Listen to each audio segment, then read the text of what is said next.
بسم اللہ الرحمن الرحیم۔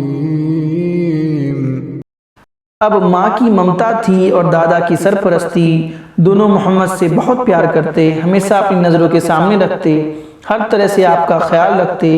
آپ 6 برس کے ہو گئے تو ماں کا دل چاہا چل کر شوہر کی قبر دیکھیں، چنانچہ مدینے کے لیے روانہ ہو گئی، محمد کو بھی ساتھ لیتی گئیں۔ شوہر کی ایک باندی تھی ام یمن، وہ بھی سفر میں ساتھ تھی۔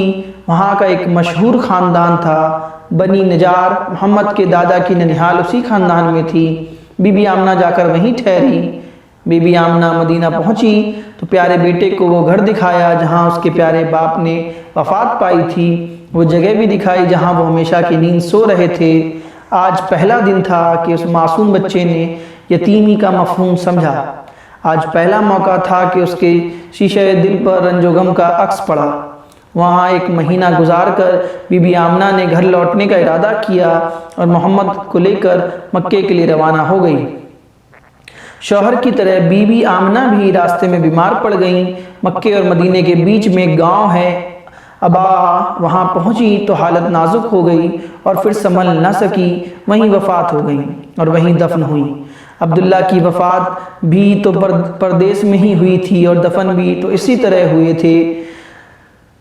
قوم و وطن سے بہت دور، اللہ آپ کا ولی کارساز ہے۔ اے محمد، آپ یتیم تھے، باپ کے سائے سے محروم تھے، ابھی اس یتیمی کا شعور ہوا ہی تھا کہ ماں بھی چل بسی۔ باپ کی قبر دیکھی ہی تھی کہ ماں کی بھی قبر تیار ہو گئی۔ اب آپ تنہا رہ گئے، ماں ساتھ تھی، تب بھی آپ کو یتیمی کا ملال تھا۔ بھلا دل پر کیا بیتی ہوگی جب یہ سہارا بھی ٹوٹ گیا۔ صدمہ پہ صدمہ، ایک سے بڑھ کر دوسرا۔ ام یمن نے آپ کو اپنی حفاظت میں لیا اور بڑے پیار سے گھر لائیں۔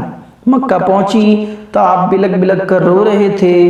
آج آمنہ کے لال کی حالت دیکھی نہیں جاتی تھی۔ اس حادثے کا عبد المطلب پر بڑا اثر ہوا۔ محمد کے لیے ان کے سینے میں ماں کی محبت اور باپ کی شفقت ابل پڑی۔ وہ اب آپ پر بے انتہا مہربان ہو گئے۔ پہلے سے وہ زیادہ ماننے لگے، بڑی محبت سے پیش آتے، لطف و کرم کی بارش کرتے، ہر آن آپ کا خیال رکھتے، ہر طرف سے دل جوئی فرماتے، اپنی ذات اور اپنی اولاد سے بڑھ کر آپ کی فکر رکھتے۔ عبد المطلب قریش کے سردار تھے، کعبہ کے زیر شایہ اپنی گدی پر بیٹھتے تو بیٹے ادب و احترام میں گدی سے ذرا دور بیٹھتے ہوتے، لیکن محمد آ جاتے تو انہیں اپنے پاس بلاتے، اپنی گدی پر بیٹھاتے اور پیار سے پیٹھ سہلاتے۔ لیکن افسوس، عبد المطلب بھی زیادہ دن نہ ٹھہرے۔ محمد ابھی 8 سال کے ہوئے تھے کہ دادا بھی چل بسے۔ دادا کی موت پر آپ کے دل کو سخت صدمہ پہنچا، ویسا ہی صدمہ جیسا اس سے پہلے ماں کی موت پر ہوا تھا۔ نہیں، دادا کا غم ماں کے غم سے بھی سوا تھا۔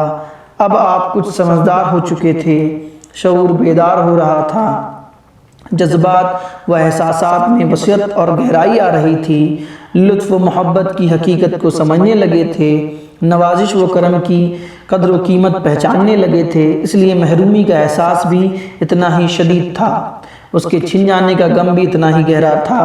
آنکھوں سے آنسو جاری تھے، دل رد و غم سے چور تھا، خود تڑپ رہے تھے، اوروں کو تڑپا رہے تھے، یہاں تک کہ دادا کا جسم، پیارے دادا کا جسم قبر کی کال کوٹری میں چھپ گیا اور پھر ہمیشہ کے لیے اوجھل ہو گیا۔